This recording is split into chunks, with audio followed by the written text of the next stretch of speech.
Hello दोस्तों, स्वागत है आप सभी का हमारे इस चैनल गुड्डू की गाइड पर। बीपीएससी टीआरई 1 में बहाल एनआईओएस शिक्षकों के लिए एक चिंताजनक खबर निकल कर सामने आ रही है। उस पर बात करेंगे। साथ ही हम लोग आज बात करेंगे कि बीपीएससी टीआरई 3 के अभ्यर्थियों के लिए क्या खुशखबरी है, इस पर बात करेंगे। साथ ही 4.2 बीपीएससी टीआरई 4.2 आने वाली जो वैकेंसी है उसमें क्या खुशखबरी है, खास करके वैसे अभ्यर्थियों के लिए जो 4.0 की तैयारी करते हैं। तो आप लोग पूरे वीडियो में बने रहिए। चलिए सबसे पहले शुरुआत करते हैं एनआईओएस से। तो एनआईओएस के लिए सबसे बड़ी यह चिंताजनक खबर यह है कि आप देख रहे हैं आपके स्क्रीन पर एक लेटर दिखाई दे रहा होगा जो औरंगाबाद से निकल के आ रहा है, और इस लेटर को आप लोग पढ़ लीजिएगा। हम इसका सारांश आप लोग को बता देते हैं। और सारांश यही कह रहा है लेटर का कि टीआरई 1 में जितने भी एनआईओएस से शिक्षक ज्वाइन किए हैं उन सभी को कुछ डॉक्यूमेंट प्रोवाइड कराना है, और वह डॉक्यूमेंट क्या क्या है आप लोग देख सकते हैं।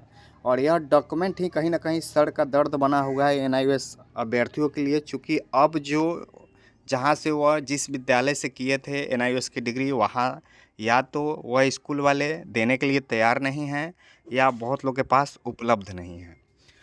देखिए इस डॉक्यूमेंट में क्या क्या है। तो पहला बात करें तो इसमें कार्यानुभव प्रमाण पत्र, एक नंबर में नामांकन हेतु कार्यानुभव प्रमाण पत्र आप लोग देख सकते हैं दिया हुआ है, यानी एक्सपीरियंस सर्टिफिकेट देना है उन लोग को, वो भी सेल्फ अटेस्टेड कर कर।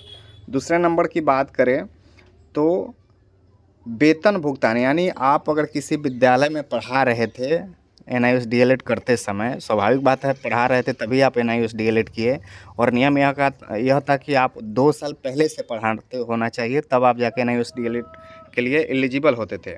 तो आप पढ़ा रहे थे तो उस दौरान जो आपको सैलरी मिली थी उसका आपको पासबुक का स्टेटमेंट का फ़ोटोकॉपी चाहिए। तीसरा नंबर डॉक्यूमेंट कह रहा है कि आप जिस विद्यालय में पढ़ा रहे थे उसमें अगर आपकी ज्वाइनिंग हुई होगी तो उसका नियुक्ति पत्र आपको देना होगा, क्योंकि कब आप ज्वाइन किए 15 में ही आपकी ज्वाइनिंग होनी चाहिए, तब जाके आप 17 में एनआईओएस डीएलएड के लिए एलिजिबल थे। तो 15 या उससे पहले की नियुक्ति पत्र आपके पास अवेलेबल होना चाहिए उस विद्यालय का। कहाँ, किस विद्यालय का? जिस विद्यालय से आप, जिस प्राइवेट विद्यालय से आपने एनआईओएस की डिग्री ली थी। 4 नंबर डॉक्यूमेंट में कह रहा है, चौथा नंबर में उस संस्थान या विद्यालय जहाँ से आपने एनआईओएस की डिग्री जिस विद्यालय से संबंधित होकर किया, क्या वह केंद्र सरकार या राज्य सरकार से प्रमाणित थी या नहीं, उसका भी प्रमाण पत्र आप लोग को देना है। और इसमें से लगभग तो 2 प्रमाण पत्र जो कहा जा रहा है वो इजी वे में उपलब्ध हो जा रहे हैं, लेकिन मेरे पास भी कुछ शिक्षकों का कॉल आया और उनके द्वारा बताया गया है कि एक्सपीरियंस सर्टिफिकेट और ये जो सैलरी स्लिप है उसमें वह लोग, बहुत ऐसे शिक्षक हैं जो सैलरी कैश लेते थे, जिसके चलते उनके अकाउंट में वह डिपॉजिट नहीं हो पाता था, और नतीजा यह है कि उनके पास स्टेटमेंट उपलब्ध नहीं है। तो आगे आने वाले दिनों में यह क्या इस पर निर्णय लिया जाता है तो देखने वाली बात होगी, लेकिन फ़िलहाल यही है कि ये 4 तरह का डॉक्यूमेंट आप लोग को सबमिट करना है हर हाल में, तभी जाकर माना जाएगा कि आप वैध शिक्षक हैं। नहीं तो यहाँ क्लियर लिखा गया है कि ऐसा अनुमान हो रहा है कि आपके द्वारा जो अर्हता अर्जित की गई है वह संदेह परक है। संदेह परक का मतलब है कि वह नहीं लगता है कि आप उसके योग्य थे, फिर भी आप वह कर लिए हैं। तो ऐसी स्थिति के चलते यह खबर निकली है, और देखिए अब कहाँ तक जाएगी, चूँकि यह मुद्दा बहुत क्रिटिकल मुद्दा है, खास करके एनआईओएस डीएलएड अभ्यर्थियों के लिए, और साथ में वैसे अभ्यर्थियों के लिए, चूँकि आप जानते हैं कि एनआईओएस का मुद्दा सुप्रीम कोर्ट में चल रहा है, और सुप्रीम कोर्ट से अगर वैलिड भी हो जाता है, और जो लोग एनआईओएस की डिग्री गलत तरीके से खरीदे हैं या पहले से नहीं पढ़ा रहे थे फिर भी उन्होंने डिग्री हासिल कर ली और एनआईओएस को वैलिड भी कर दिया देता है सुप्रीम कोर्ट, तो क्या वह लोग 4.0 में अप्लाई कर सकते हैं?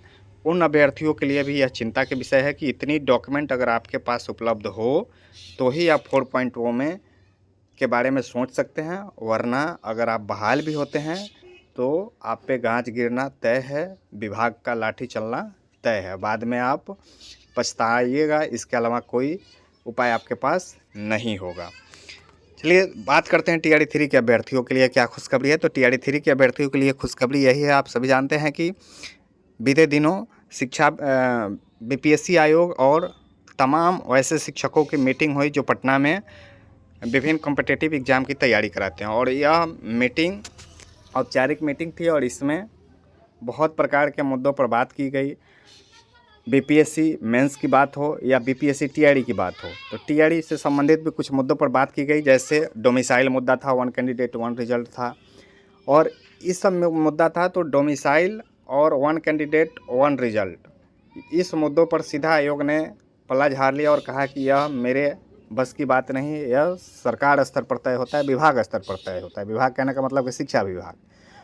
सेकंड, एक और मुद्दा था जो बहुत ज्वलंत मुद्दा है, और वह मुद्दा है आपका डीवी पहले हो। तो डीवी पहले हो, इस पे आयोग ने आश्वासन दिया है कि डीवी पहले हम कराएंगे, यह मेरे अधिकार क्षेत्र में है और इसके बारे में हम सोच रहे हैं कि डीवी पहले हो। तो आप सभी समझिए कि अगर डीवी पहले होता है तो स्वाभाविक बात है जो भी फर्जीवाड़े हैं या तो वह आएंगे नहीं, और आएंगे भी तो बहुत ईजी वे में वह पकड़े जाएंगे, जिससे जेन्युइन बच्चों का सिलेक्शन हो सकेगा। अब जेन्युइन बच्चों का सिलेक्शन हो जाएगा तो आप लोग समझ सकते हैं कि कितनी बड़ी बात होगी और कितनी बड़ी खुशखबरी है उन खास अभ्यर्थियों के लिए जो या तो बॉर्डर लाइन पे थे या 1-2 मार्क्स कम था और फर्जी तरीके से जो हैं वह ज़्यादा मार्क्स लाके बैठे हुए थे। वैसे लोगों के लिए निराशा हाथ लगने वाली है, चूँकि डीवी पहले होगी। अब यह कैसे कराएगी, इसका क्या क्राइटेरिया होगा, या तो आयोग अब आने वाले दिनों में तय करेगी, आने वाले दिनों में क्लियर करेगी। लेकिन फिलहाल यही खबर निकल के आ रही है टीआरई 3 के अभ्यर्थियों के लिए कि डीवी पहले होने की प्रबल संभावना है। बात करें टीआरई 4.0 की अभ्यर्थियों के लिए कि खुशखबरी क्या है, तो 4.0 के अभ्यर्थियों के लिए खुशखबरी यह है कि वो 4.1 में ज़बरदस्त सीटों की बढ़ोतरी हुई है और ज़बरदस्त सीट देखने को मिल सकता है टीआरई 4.0 में।